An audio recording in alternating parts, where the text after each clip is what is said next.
ಅವರು ಕಟ್ಟಿ ಬಟ್ಟೆ ಹಾಕಿರೋ ನೀವು ಕಟ್ಟಿ ಬಟ್ಟೆ ಹಾಕಿ ಸರ್ ನಿಮ್ಮ ರಕ್ಷಣೆ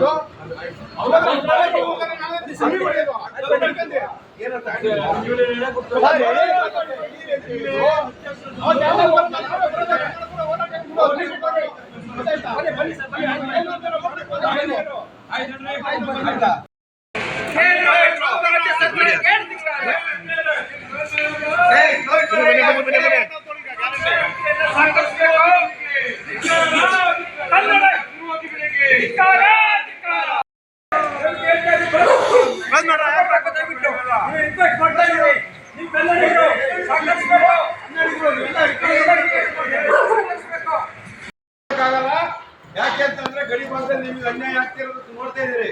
ಆದ್ರಿಂದ ಒಬ್ಬರು ಇದಕ್ಕೆ ಸಹಕಾರ ಕೊಡಲೇಬೇಕು. ಕನ್ನಡ ವಿರೋಧಿಗಳಿಗೆ ಹೇಳಿದಿಕ್ಕಾದ ಕನ್ನಡಿಗರಿಗೆ ನ್ಯಾಯ ಬೇಕೇ ಬೇಕು. ಕನ್ನಡಿಗರಿಗೆ ನ್ಯಾಯ ಬೇಕೇ ಬೇಕು. ರಿಕ್ವೆಸ್ಟ್ ಮಾಡ್ತಾ ಇದ್ದೀವಿ.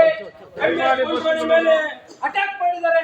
ಕನ್ನಡ ಪರ ಸಂಘಟನೆಗಳು ಎಲ್ಲ ಹೋರಾಟ ಮಾಡ್ತಾ ಇದ್ದಾವೆ.